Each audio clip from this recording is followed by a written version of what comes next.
Welcome to the conversation. We had an important discussion we're going to have today.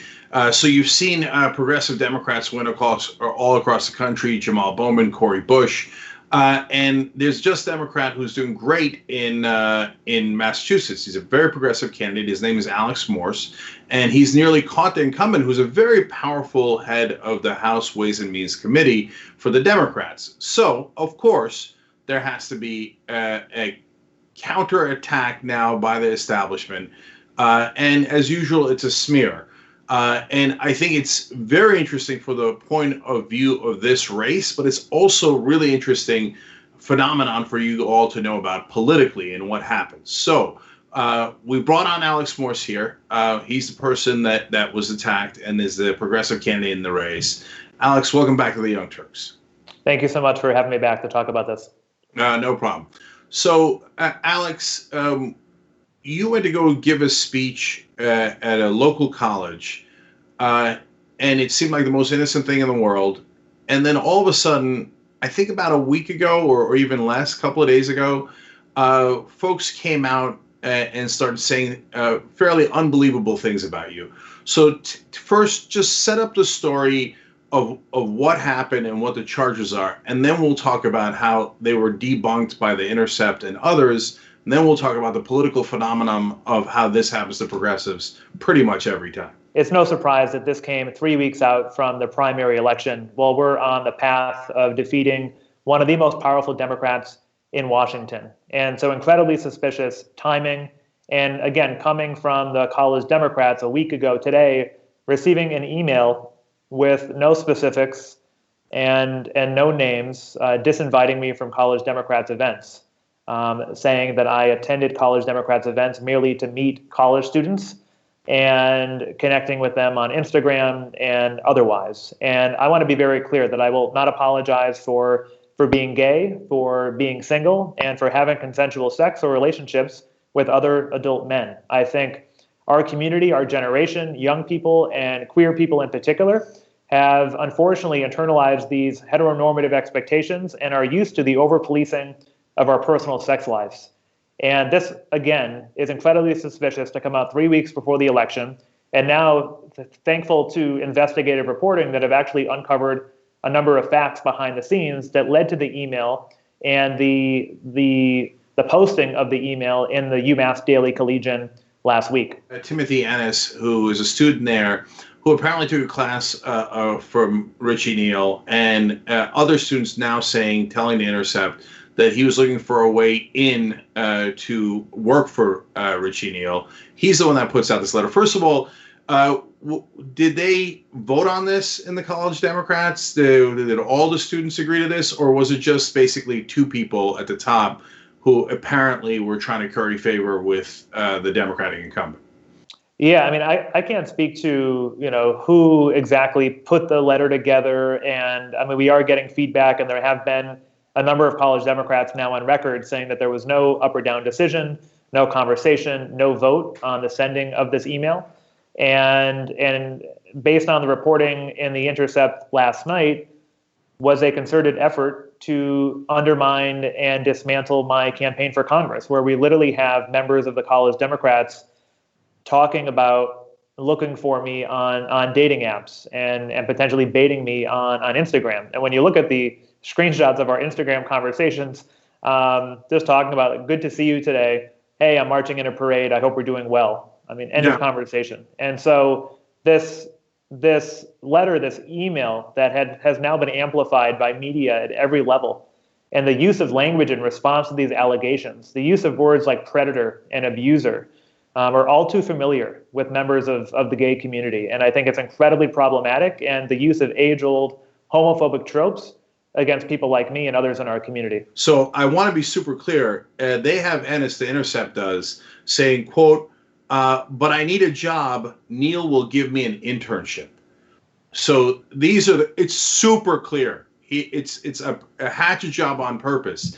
And look, when they go to get progressives, they first try to find something real. And it's almost always about sex with male candidates, whether they're gay or straight. In this case, it's even worse because of the tropes that Alex referred to that are super clear. And the idea that they're like, oh, it's young people. Oh God, it's sick what they did. It really is. And so in this case, they couldn't find anything. So they try to bait Alex. This is all in Intercept Stories. There's absolutely no question about it. They have the documentation. And the only thing they can get was the most benign conversation you've ever heard between Alex and this president of the College Democrats that invited him. And I give you all that setup because I want to give you the exact and entire conversation because it's not that long. So, and then Alex, I'll have you react to it. Okay. The student says, "Thank you. Good to see you too." Okay. Now this is him trying to bait Alex. Alex responds, "How was the rest of your weekend?" Wow. That seems pretty damaging, Alex. I can't believe you were a decent human being and responded that way. He said, "Pretty good. I went home last night to surprise my mom for her birthday. How about you?" Alex responds, "Oh, that's nice. How was that?"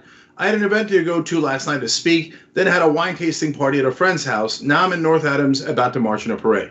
That's the entirety of the conversation. Alex, I don't know if you know this, but if you were trying to flirt, you're really not good at it. Hey, I mean, I think I'm all right at it, but I mean, that was not my intention in those messages. But Alex, what's your sense? Is it just these two knuckleheads in college who are trying to get jobs and curry favor with the establishment, and that's how you move up in this sick system? Does Richie Neal's campaign have any culpability here? Listen, I mean, it's no surprise, again, as you said before, that this is coming 3 weeks out from the election, as polls are now showing us near neck and neck with the congressman after we've announced that we've now raised over $1 million, that just last week we got endorsed by Move On and the Working Families Party following the victory of Cory Bush. I mean, we have unprecedented momentum, and Congressman Neal has never had a challenge like this in 30 years. And we have been on a pathway to victory over the last several months, more so now than ever before. And so I'll let the people of this district, the voters, come to their own conclusions. But I think what's even damning about this situation is the fact that there is this culture in politics where people, and young people in particular, feel like they have to gain access and curry favor to those in power to get access to politics. I mean, I was 21 years old, a senior in college, when I announced my campaign for mayor against a Democratic incumbent, and people told me to wait my turn. You don't run against other Democrats. You don't run against incumbents. Pack it up and just go home and be a regular young person in your early 20s. And young people need to know you can be yourself and you could run for office. And no young person should ever have to feel like they have to curry favor with a powerful incumbent to get access to an internship or to a job. So first of all, let me be clear, AlexMorseForCongress.com, and we'll have the link below. It's Morse, AlexMorseForCongress.com. Richie Neal takes all that corporate PAC money and now is the beneficiary of this hatchet job, which does untold damage. It really does. Because, Alex, when you go to interview anywhere else, they're going to frame it 50-50 because they think that that's their job, to be neutral to facts and lies. And I don't know if you've gotten interviewed by any of the mainstream media outlets, but by my guess is that they lead with asking you if it's true that you're a predator. And so it's like asking, when did you stop beating your wife? The minute that a smear is launched, it's nearly impossible to defend. So I don't know. I'm curious. Have you had other interactions with the media outside of us in the Intercept, and how has it gone? Yeah, I've chatted with several media sources over the last few days, and I would hope, but certainly not expecting, that every publication and journalist that spent incredible amount of energy and time scrutinizing my sex life over the last 5 days would do their part to journalism and correct and update the facts and their stories. I mean, I've gotten contacted more by local reporters with the Springfield Republican in the last 5 days than they have covered this race in over 12 months. And I have gotten more scrutiny on my personal sex life than the scrutiny of Richard Neal's corruption on behalf of corporations in 30 years. Yeah, I mean, has anybody done an expose in the local press or the national press, like Politico, et cetera, about who Richie Neal is sleeping with when it comes to donations? To me, that's a lot more problematic. Who is he having relationships with? Let's put it that way. And I mean, who are his top donors, Alex? Has anybody ever asked you? Here, I'll ask you. Who are his top donors? And do you think it's a coincidence that he's delivering for them? Listen, I mean, he is the #1 recipient of corporate money in the entire House of Representatives, more than every Democrat and more than every Republican. And you want to talk about abuse of power. He's one of the most powerful Democrats in Washington, and he's abusing that power to benefit corporations and special interests. I mean, he is Wall Street's favorite Democrat by far. money from Big Pharma, from the healthcare lobby, from Blackstone, a private equity group that led him on to kill a surprise medical billing piece of legislation, from fossil fuel companies, from credit card companies, from H&R Block and Intuit, and then using his power to block a bill that would allow people to use a free tax filing system with IRS. I mean, talk about abuse of power. I mean, this is the record that we should be scrutinizing. Now, in this case, this is the most clear smear job I've seen in a long time. So has Richie Neal's campaign at least denounced these homophobic attacks against you? No, they have not publicly denounced the language, the allegations. Instead, they have issued a statement essentially recognizing what they are saying, the courage and bravery of these students. Well, they did have some courage and bravery in brazenly taking $1,000 from Richie Neal. So can you tell us about that? Well, yeah, I mean, the congressman has provided sponsorship to their events over the last several years. They reached out to both of our campaigns in April, as recent as April of this year, and the congressman was able to provide $1,000 or $2,000 donation to the College Democrats. And I mean, it's easier for him to do so when you have $4 million of corporate money in your bank account. And from our end, we declined sponsoring the College Democrats in April because we don't have corporate money, and we were spending our money on responding to the coronavirus pandemic here in the district. This is exactly how corruption works. So Richie Neal gets tons of money from corporate donors. And by the way, if you're curious why does he get the most? Because he's the head of the Ways and Means Committee. That is the most powerful committee, the one that controls the budget in the House. So it's incumbent upon as many corporations as possible to bribe the person sitting in that seat.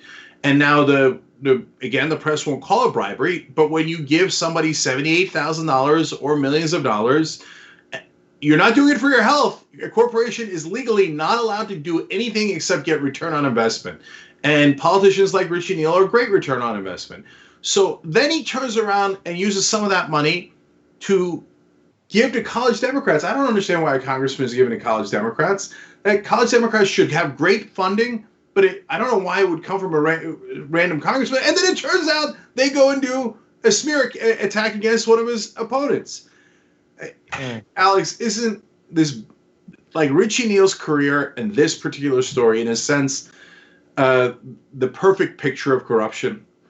Yeah, and we need to turn the page. I mean, this is why people get disgusted with politics. It's why people don't run for office. It's why people don't participate. Why young people oftentimes tune out of this process. They don't see electoral politics as a means to make a difference. And then we have examples like this. I mean, how disappointing for this to have happened here in this district, and what example it sets for people all across our country. And this is why I'm running. I mean, I have always been an inherently optimistic, values-driven person who loves my hometown, who came back after college to run for mayor of my hometown, and now I'm running for Congress to help my city and the other 86 cities and towns in a bigger way to make a difference here. And we have built an incredible movement over the last 12 months. And then to have to, again, instead of talking about policy, talk about my personal life and my sex life, a week before the debate and 3 weeks before the primary is just incredibly disappointing that we are in this position in the first place. But I mean, we have had countless people here in the district, around the country, reach out and offer their support. I mean, yesterday was by far our best fundraising day of the entire campaign. I mean, we raised $130,000 in one day from over 3,000 individual contributions. This has been the best fundraising week of the entire campaign because people are fed up and they're sick and tired of these baseless attacks and smears on progressive challengers. And it's time to go to Washington and change how it works and usher in a new generation of leaders that are unbought, progressive, and ready to fight for working people. When it first hits, especially if you've never gone through it before, it's got to be discombobulating. I mean, when the allegations first came out and you have no idea what they are, and they're very vague. They didn't name any names. They didn't name any allegations. But they tell you, oh my God, you've dated some people before, and we think you shouldn't have dated them. How did it feel? What was it a gut punch? How did it feel? Yeah, and I mean, just as a person, as a human, as a son and a brother and an uncle and a friend to so many here, it was an incredibly difficult weekend. I mean, the toll that it takes on me personally, and having to think about, is the personal toll worth it? And having to remind myself many times over the weekend why I got in this fight over a year ago. And what it would mean, not just to me and our team and the voters and the residents here in the district, but to people who are watching this from all around the country, what it would mean if I was to give up and let the establishment tear us down.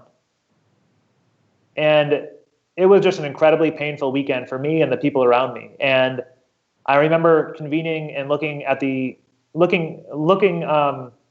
with my team on Sunday night and looking at their eyes and just seeing the fight left in all of them and of our supporters and the countless people that were sending texts and emails saying, stay in this fight. They have you where they want you. And we can still win this because people see through this kind of BS and they want a new type of politics. And so we stayed in this fight, and I'm glad we did. And we're going to continue fighting over the next couple of weeks. And I am more convinced now than ever before that we're on our pathway to victory on September 1st. Alex, I just want to touch on this for a second. Are progressive groups, and you know, in your case, it's such an easy call that a lot of them are back already, and that's a good thing. And I don't want to belabor it, but are progressive groups do they fall into this trap a little too easily? The minute that either the right wing or the establishment says boo, progressive groups panic and wonder whether they should dump their own people. Yeah, I mean, what I would say to that is when we support candidates and we go and we decide to get into big fights, we have to stay in the fight because we know that the establishment, powerful Democrats like Richie Neal and people that have been there for decades, they're not just going to lay down and let us win these elections. They're going to throw some punches. And progressives need to have a backbone too and be willing to fight back and win elections. Not on the destruction, the personal destruction, not on smear campaigns like we see from the establishment, but on our ideas. And we cannot let the establishment get away with this. And, you know, to the progressive groups that have endorsed this campaign, many of whom have now affirmed their support of this campaign, you know, I recognize the last thing that I want is to be a distraction from other candidates and this movement. But I want to make sure we stay focused on what our goals are, what our policy goals are, and, you know, honor those conversations in different perspectives, but be very much focused on winning this election on September 1st, because defeating the chair of the Ways and Means Committee, defeating the Springfield political establishment and boss politics, a guy that walked into this seat and a guy that wants to handpick his successor, we have to say that those days are over. This is not Richie Neal's seat. This is the people's seat. And that's what we're going to show on September 1st. Well, if you win now, Alex, that victory is going to be even sweeter to get past what just happened. And look, the phrase distraction is what they use every single time. Well, okay, then on that principle, anytime an establishment Democrat or Republican attacks a progressive, they're going to win by definition because everyone is going to say, well, it's a distraction. Since we've been attacked, let's just dump all of our favorite people and give in to whatever the right wing wants or whatever the establishment wants, because any attack by definition is a distraction. So, but Alex, one more thing about that. Isn't it particularly disgusting how they weaponize the issues of discrimination and Me Too movement and all of these things, and then ironically use it against the people who care most about it, and then thereby making it much more difficult to get the rest of the public to believe it when it's actually real, which is the majority of cases. And this is what has made this conversation so difficult in many ways and complex and nuanced. Is it's incredibly important that we honor survivors and we believe folks when they come forward with stories and their personal accounts and experiences. And the last thing I want to do is ever discredit anyone that feels uncomfortable, that has been a victim. But I also listen to those folks that have been personally impacted by this story. And we have to be more critical and analytical when it comes to these types of stories and allegations. And again, the language that has been used in response, the use of words like predator that has been used on gay men forever is just incredibly problematic and homophobic. And so, you know, as somebody that got into public life at 21 years old, I mean, I announced my campaign for mayor at 21. I started teaching a class at UMass when I was 25. And I've had to learn that, yes, I am mayor, and whether I'm at City Hall, I'm mayor, whether I'm at the grocery store, or whether I'm in the bedroom. And I cannot take that mayor hat off no matter where I am. But I'm incredibly confident and clear in the fact that I have never done anything that has never been consensual.